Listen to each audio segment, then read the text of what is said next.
Bismillahirrahmanirrahim. Baik, kali ini kita akan bahas mengenai beberapa konsep yang sangat-sangat penting dan mendasar dalam React.js. Jadi, kalau ada hal yang dibahas dalam video ini dan belum bisa dimengerti, jangan dulu lanjut ke video yang selanjutnya karena ini sangat-sangat penting. Jadi, pastikan apa yang ada di dalam video ini itu sudah benar-benar dimengerti.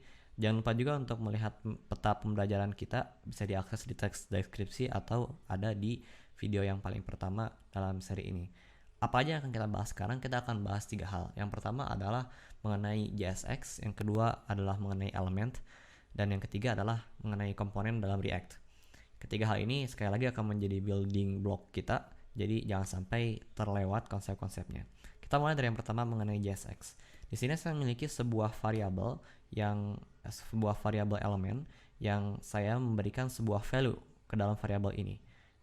Tapi bentuk sintaksnya ini agak aneh, mungkin kita agak asing dari melihat yang seperti ini. Jadi ini bukan string dan ini juga bukan HTML. Sintaks apa ini? Ini adalah sintaks yang kita sebut sebagai JSX. Apa itu JSX? JSX adalah perpanjangan tangan dari JavaScript yang digunakan untuk sintaks yang kita gunakan dalam React. Walaupun nantinya ada penggunaan React yang tidak menggunakan JSX, tapi kita nggak akan bahas sampai situ. Pokoknya sintaks JSX ini adalah suatu hal yang akan kita gunakan seterusnya sepanjang seri ini. Jadi sintaks JSX ini merupakan ekspresi biasa. Ini merupakan ekspresi yang ditafsirkan sebagai ekspresi dalam JavaScript, yang berarti sebenarnya ini adalah suatu hal yang bisa kita perlakukan seperti ekspresi sebagaimana umumnya. Contohnya, ekspresi itu bisa kita return. Ingat, function app ini adalah suatu fungsi yang akan diekspor kemudian oleh index.js, nantinya akan dirender ke dalam index.html di sini. Jadi kita bisa mereturn misalnya di sini element dan kita akan mendapatkan di sini nama Arsyad Kamili. Oke. Jadi JSX ini merupakan suatu ekspresi biasa yang bisa kita perlakukan seperti ekspresi pada umumnya. Bisa kita return, bisa kita masukkan ke dalam statement if, atau kita masukkan ke dalam loop for. Bisa juga kita masukkan sebagai argumen dari suatu fungsi, bisa kita return sebagai output dari suatu fungsi, dan bisa juga kita masukkan ke dalam sebuah variabel sebagaimana yang kita lakukan di sini. Selanjutnya yang menarik dari JSX ini adalah kita bisa mencampurkannya dengan ekspresi-ekspresi dari JavaScript yang biasa. Misalnya di sini saya memiliki sebuah variabel baru, misalnya nama, dan isinya adalah nama saya, misalnya Arsyad Kamili. Dan kalau saya ingin menggabungkan sintaks JSX di sini dengan ekspresi dari JavaScript yang biasa, kita bisa menggabungkannya. Misalnya kita ingin masukkan nama ini ke dalam elemen, ke dalam sintaks JSX ini, caranya adalah kita menggunakan kurung kurawal. Oke. Jadi kurung kurawalnya ini nanti akan ditafsirkan oleh compilernya sebagai suatu hal yang berarti dalam JSX ini ada suatu hal yang harus dieksekusi menggunakan cara-cara JavaScript. Jadi kalau kita Ctrl S lagi di sini tidak akan berubah Arsyad Kamili, tapi kalau kita ubah yang di namanya yang di atas, kita akan mendapatkan Arsyad. Oke. Masih banyak sebenarnya yang bisa dibahas dalam JSX, tapi nggak akan kita bahas pada video kali ini. Kalau Anda ingin menggali lebih dalam tentang JSX ini, Anda bisa cari dokumentasi-dokumentasi yang ada di internet. Oke, jadi itu JSX adalah suatu sintaks perpanjangan tangan dari JavaScript yang bisa kita perlakukan seperti ekspresi biasa dan bisa kita campurkan dengan ekspresi JavaScript. Nah, selanjutnya tadi tentang JSX sebagai sintaks. Nah, sekarang satu potong kode di sini ini kita sebut sebagai sebuah elemen. Oke, jadi ini adalah sebuah React element, dan React element ini adalah objek yang akan menjadi hal-hal yang paling dasar dalam React. Elemen ini seperti deklarasi atau deskripsi mengenai apa yang ingin kita lihat di layar. Nah, nantinya elemen kita ini akan dikompilasi oleh Babel. Kita nggak perlu tahu apa itu Babel. Pokoknya si elemen kita ini akan dikompilasi menjadi sebuah react.createElement. Oke. Jadi yang bagian A ini yang saya tunjukkan, contohnya bagian A ini nantinya akan diubah menjadi yang bagian B ini, dan kedua hal ini di mata React itu sama. Jadi di sini si elemen kita yang ada di sini ini nantinya akan dibaca oleh React, kemudian ia akan merendernya untuk mengkonstruksi DOM kita. Bagaimana cara ia merendernya? Sebenarnya ia merendernya dengan sebuah fungsi. Dia merendernya dengan react DOM.render. Kemudian apa elemen yang kita ingin rendernya, kemudian parameter keduanya adalah di mana ia ingin merendernya. Dalam kasus kita sudah melakukan ini di dalam index.js. Jadi React DOM.render ini merender elemen yang ingin kita masukkan di sini, kemudian ia merendernya untuk masukkannya ke dalam dokumen .getElementById dalam root kita. Oke. Jadi elemen itu kalau kita lihat dari bentuknya di sini, elemen itu bentuknya adalah suatu hal yang immutable, nggak bisa kita ganti-ganti. Jadi objek ini kita anggap nggak bisa diubah-ubah, sehingga kalau kita ingin mengubah objek ini, misalnya ingin mengubah apa yang kita tampilkan di luar, maka kita harus merender elemen yang lain. Yang berarti sebenarnya setiap kali kita ingin melakukan perubahan dalam tampilan kita di sini, sebenarnya kita harus merender lagi, harus memanggil fungsi React DOM.render ini lagi. Tapi itu bisa di-overcome nantinya. Kita akan bahas bagaimana cara supaya kita tidak perlu kayak gitu dengan state dan dengan hook. Jadi itu ntar kita bahas. Tapi pokoknya sekarang kita mengerti dulu bahwa React ini akan merender elemen-elemen kita, dan elemen-elemen ini adalah immutable ketika kita merendernya. Oke, tentang JSX udah, tentang elemen udah. Sekarang yang terakhir kita bahas mengenai komponen. Jadi dari tadi kita memanggil si function app ini, menamakannya dengan fungsi. Tapi sebenarnya ini kata yang lebih tepatnya dalam bahasa kita adalah ini adalah sebuah komponen React. Oke. Jadi saya akan mencontohkan di sini untuk membangun sebuah komponen. Jadi sebenarnya komponen itu ada dua jenis, ada komponen fungsi, ada juga komponen kelas. Tapi kita nggak akan bahas mengenai komponen yang kelas karena kita lagi berusaha memahami React dari sisi paradigma functional programming, dan kita bukan membahasnya dari sisi object oriented programming. Jadi kita nggak akan bahas banyak mengenai komponen-komponen yang bentuknya kelas. Di sini saya memiliki sebuah komponen, yang komponen ini merupakan, namanya juga komponen gitu ya. Dan komponen ini melakukan suatu tugas sebenarnya. Tugas komponen ini adalah ia menerima suatu input atau props kita menyebutnya, dan ia akan mereturn suatu elemen. Dari bentuknya di sini kita bisa memahami bahwa komponen ini tugasnya adalah mengambil sebuah data yang raw atau data mentah kita, kemudian mengubahnya menjadi HTML yang nantinya dirender gitu ya.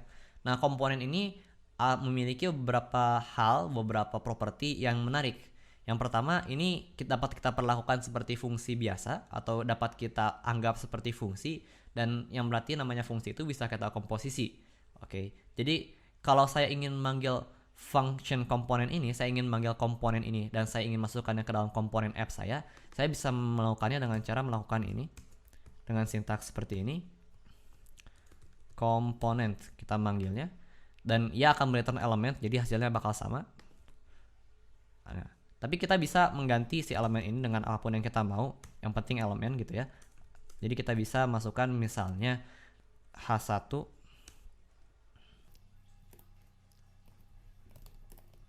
seperti ini, dan kita akan mendapatkan si komponen kita itu sudah dimasukkan ke dalam komponen lain.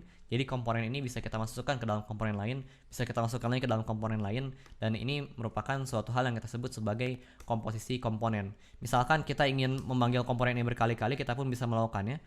Jadi seperti ini. Oke. Jadi kenapa harus kita pakai tanda ini dulu? Karena kita akan memanggil berkali-kali, sementara si return ini hanya boleh mengembalikan satu elemen. Jadi kalau kita ingin mengembalikan banyak elemen, kita harus mengepaknya menjadi satu seperti ini. Dan kita akan mendapatkan Harry Potter. Oke. Nah, itu tentang komposisi. Jadi kita bisa mengkomposisi sebuah komponen dari komponen-komponen yang lain. Ini sangat-sangat menarik, dan kita juga sudah belajar cara memanggilnya. Kemudian tentang props sekarang. Props ini adalah properties yang cara memanggilnya agak unik. Jadi misalnya saya ganti di sini jadi nama. Misalnya di sini kan Harry Potter gitu ya.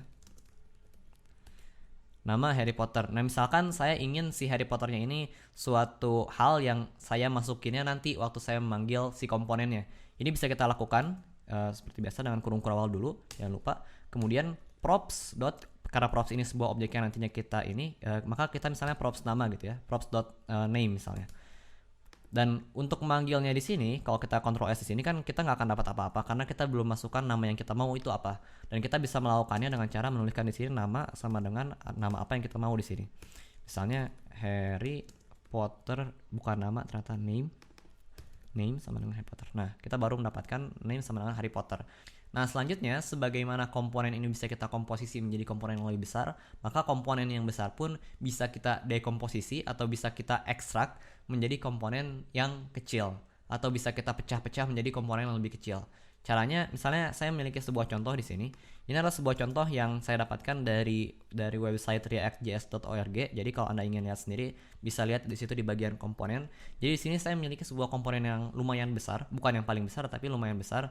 Dan sebenarnya untuk melihat komponen sebesar ini yang bentuknya agak hierarkis seperti ini agak menyulitkan.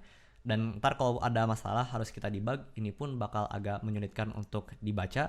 Jadi sebaiknya kalau komponen-komponen besar, sebaiknya kita pecah menjadi komponen-komponen yang lebih kecil, kemudian kita komposisikan menjadi komponen yang besar tersebut. Oke. Contohnya di sini, bagian yang sebelah sini gitu ya, yang agak besarnya, dari sini sampai sini, ini misalnya kita ingin ekstrak, kita ingin ambil, maka misalnya bagian sininya dulu, bagian avatarnya ini kita ekstrak dulu dengan cara misalnya kita buat sebuah komponen baru seperti ini, function avatar, yang ia melakukan hal yang sangat persis dengan bagian avatar di sini, dan maka bagian avatar di sini kita bisa ubah dengan cara ya udah kita tinggal panggil si avatar kita yang udah kita buat di bawah, avatar dengan propsnya user sama dengan props.author. Oke. Dan kita bisa mengambilnya lagi, misalnya mengekstrak yang bagian besarnya ini, kemudian kita bisa melakukannya dengan cara membuat sebuah fungsi lagi. Saya akan langsung copy paste aja biar cepat. Jadi sekarang si user info-nya sudah kita ekstrak keluar. Sekarang kita bisa memanggilnya dan kita tidak perlu bagian ini lagi, sehingga kalau saya edit, kita akan mendapatkan seperti ini, user info dengan user sama dengan props.author. Dan sebagaimana yang kita lihat, komponen yang besar dan sulit dibaca tadi sudah lebih rata dan lebih mudah untuk dilihat. Jadi itu tentang komponen. Satu hal lagi tentang komponen adalah kita ada satu peraturan penting di sini, jangan pernah mengubah props. Jangan pernah memutasi props karena props bukan untuk dimutasi. Kita harus menganggap semua props itu immutable. Kenapa jangan memutasi props? Karena memutasi props akan berpotensi menimbulkan banyak sekali masalah. Apalagi kalau kita bekerja bersama-sama orang lain. Jadi mungkin saja props yang kita gunakan, data yang kita gunakan itu ternyata dipakai juga oleh orang lain, dan ketika kita memutasinya, orang lain mengexpect props kita itu isinya adalah A, tapi sudah kita ubah dengan B, maka akan terjadi bug-bug yang sangat-sangat mengganggu dan sangat susah untuk di-tackle. Apalagi kalau proyek kita skalanya sudah lumayan besar. Tapi untuk sekarang itu cukup dulu. Jadi kita sudah belajar mengenai JSX, kita juga sudah belajar mengenai elemen-elemen, dan kita juga sudah bahas mengenai komponen beserta cara-cara menggunakannya, cara memanggilnya. By the way, satu hal lagi, di sini juga kita memanggil sebuah komponen. App ini adalah sebuah komponen yang kita panggil di sini. Oke, baik, itu aja mungkin. Terima kasih.